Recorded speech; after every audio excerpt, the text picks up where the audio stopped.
22 IFS ಅಧಿಕಾರಿಗಳ ವರ್ಗಾವಣೆ ಸಂಬಂಧ ತಾತ್ಕಾಲಿಕ ತಡೆಗೆ ರಾಜ್ಯ ಸರ್ಕಾರ ನಿರ್ಧಾರವನ್ನು ಕೈಗೊಂಡಿದೆ. ಏನು ಲೋಕಾಯುಕ್ತ ಸಂತೋಷ್ ಹೆಗ್ಡೆ ಅವರು ಅಸಮಾಧಾನ ಪಟ್ಟ ಹಿನ್ನೆಲೆಯಲ್ಲಿ ಈ ಒಂದು 22 ಐಎಫ್ಎಸ್ ಅಧಿಕಾರಿಗಳ ವರ್ಗಾವಣೆಯ ತಾತ್ಕಾಲಿಕ ತಡೆಗೆ ರಾಜ್ಯ ಸರ್ಕಾರ ನಿರ್ಧಾರವನ್ನು ಕೈಗೊಂಡಿದೆ. ಈ ಹಿನ್ನೆಲೆಯಲ್ಲಿ ಏನು ಕಾರವಾರ ಡಿಸಿಎಫ್ ಗೋಕಲ್ ಎತ್ತಂಗಡಿಗೆ ಸಂತೋಷ್ ಹೆಗ್ಡೆ ಅವರು ಅಸಮಾಧಾನವನ್ನು ವ್ಯಕ್ತಪಡಿಸಿದ್ರು.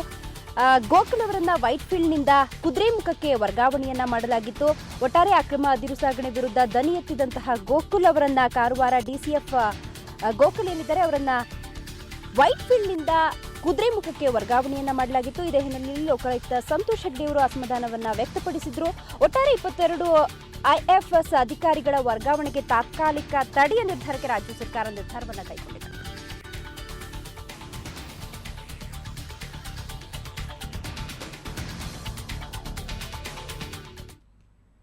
ಮನೆ ಬಗ್ಗೆ ಹೆಚ್ಚಿನ ಮಾಹಿತಿಯನ್ನು ಪಡೆಯೋಣ. ನಮ್ಮ ಪ್ರತಿನಿಧಿ ಅಜಿತ್ ನೇರ ಸಂಪರ್ಕದಲ್ಲಿದ್ದಾರೆ. ಅಜಿತ್, 22 ಐಎಫ್ಎಸ್ ಅಧಿಕಾರಿಗಳ ವರ್ಗಾವಣೆಯ ತಾತ್ಕಾಲಿಕ ತಡೆಗೆ ರಾಜ್ಯ ಸರ್ಕಾರ ನಿರ್ಧಾರವನ್ನು ಕೈಗೊಂಡಿದೆ. ಸೊ ಏನೆಲ್ಲ ಕಾರಣಗಳನ್ನ ಕೊಡುತ್ತೆ ರಾಜ್ಯ ಸರ್ಕಾರ ಅಂತ? ದಿವ್ಯಾ, ಯಥಾ ಪ್ರಕಾರ ರಾಜ್ಯ ಸರ್ಕಾರ ಯಾಕೆ ಈ ಒಂದು ವರ್ಗಾವಣೆ ಆದೇಶಕ್ಕೆ ತಡೆ ಕೊಡ್ತು ಅನ್ನೋದಕ್ಕೆ ಖಚಿತವಾದ ಕಾರಣಗಳನ್ನು ಕೊಡೋದಿಲ್ಲವಾದರೂ ನಮಗೆ ಸಿಕ್ಕಿರುವಂತಹ ಪಕ್ಕಾ ಮಾಹಿತಿಯ ಮೂಲಕ ಹೇಳೋದಾದರೆ ಲೋಕಾಯುಕ್ತ ನ್ಯಾಯಮೂರ್ತಿ ಆದಂಥ ಸಂತೋಷ್ ಹೆಗ್ಡೆ ಅವರು ಈ ವರ್ಗಾವಣೆಯ ಲಿಸ್ಟ್ಗೆ ತಮ್ಮ ತೀವ್ರವಾದ ಅಸಮಾಧಾನವನ್ನು ವ್ಯಕ್ತಪಡಿಸಿದ್ದಾರೆ.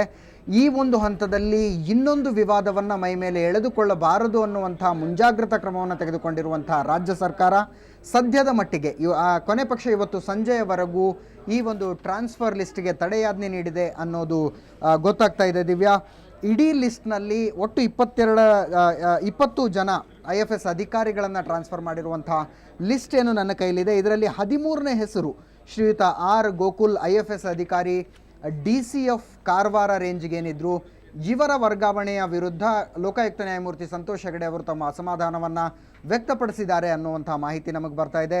ಈ ಹಿಂದೆ ನಡೆದಿರುವಂಥ ಘಟನೆಗಳನ್ನು ನೆನಪಿಸ್ಕೊಂಡ್ರೆ ಏನು ಡಿಸಿಎಫ್ ಗೋಕುಲ್ ಅವರಿದ್ದಾರೆ, ಡಿಸಿಎಫ್ ಆರ್ ಗೋಕುಲ್ ಅವರಿದ್ದಾರೆ, ಅವರು ಕಾರವಾರ ಭಾಗದಲ್ಲಿ ನಡೀತಾ ಇದ್ದಂಥ ಅಕ್ರಮ ಅದಿರು ಸಾಗಣೆಯ ವಿರುದ್ಧ ಧ್ವನಿ ಎತ್ತಿದ್ರು.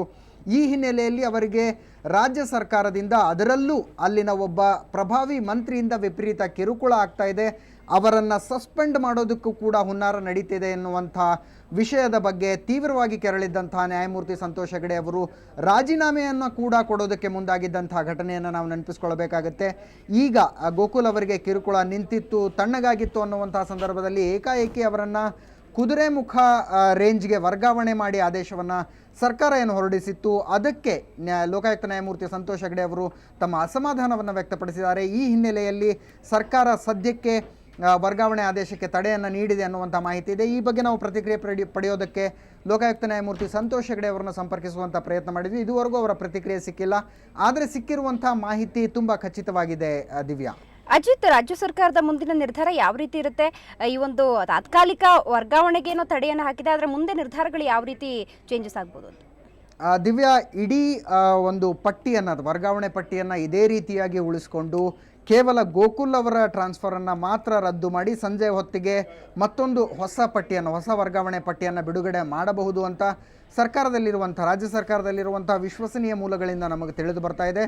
ಆದರೆ ಯಾವುದಕ್ಕೂ ಫ್ರೆಶ್ ಟ್ರಾನ್ಸ್ಫರ್ ಲಿಸ್ಟ್ ಬಂದಾಗಲೇ ನಮಗೆ ಒಂದು ಖಚಿತವಾದ ಮಾಹಿತಿ ಸಿಗುವಂಥ ಸಾಧ್ಯತೆ ಇದೆ. ದಿವ್ಯಾ, ಓಕೆ ಅಜಿತ್, ನಿಮ್ಮೆಲ್ಲ ಮಾಹಿತಿಗಾಗಿ ಧನ್ಯವಾದ. ಸೊ 22 ಐಎಫ್ಎಸ್ ಅಧಿಕಾರಿಗಳ ವರ್ಗಾವಣೆಗೆ ತಾತ್ಕಾಲಿಕ ತಡೆಯ ನಿರ್ಧಾರಕ್ಕೆ ರಾಜ್ಯ ಸರ್ಕಾರ ಬಂದಿದೆ. ಈ ಹಿನ್ನೆಲೆ ಈ ಒಂದು ಹಿಂದಿನ ಘಟನೆಯನ್ನು ನೆನಪಿಸ್ಕೊಳ್ಳೋದಾದರೆ ಕಾರವಾರ ಡಿಸಿಎಫ್ ಗೋಕುಲ್ ಎತ್ತಂಗಡಿಗೆ ಸಂತೋಷ್ ಹೆಗ್ಡೆ ಅವರು ವಿರೋಧವನ್ನು ವ್ಯಕ್ತಪಡಿಸಿದ್ರು, ಅಸಮಾಧಾನವನ್ನು ವ್ಯಕ್ತಪಡಿಸಿದ್ರು. ಅವರು ಅಕ್ರಮ ಅದಿರು ಸಾಗಣೆಯ ವಿರುದ್ಧ ದನಿ ಎತ್ತಿದಂಥವರು. ಗೋಕುಲ್ ಅವರನ್ನು ವೈಟ್ ಫೀಲ್ಡ್ನಿಂದ ಕುದುರೆಮುಖಕ್ಕೆ ವರ್ಗಾವಣೆಯ ಆದೇಶ ಕೂಡ ಬಂದಿತ್ತು. ಒಟ್ಟಾರೆ ಈ ಹಿನ್ನೆಲೆಯಲ್ಲಿ 22 ಐಎಫ್ಎಸ್ ಅಧಿಕಾರಿಗಳ ವರ್ಗಾವಣೆಯನ್ನು ತಾತ್ಕಾಲಿಕ ತಡೆಗೆ ರಾಜ್ಯ ಸರ್ಕಾರ ನಿರ್ಧಾರವನ್ನು ಕೈಗೊಂಡಿದೆ.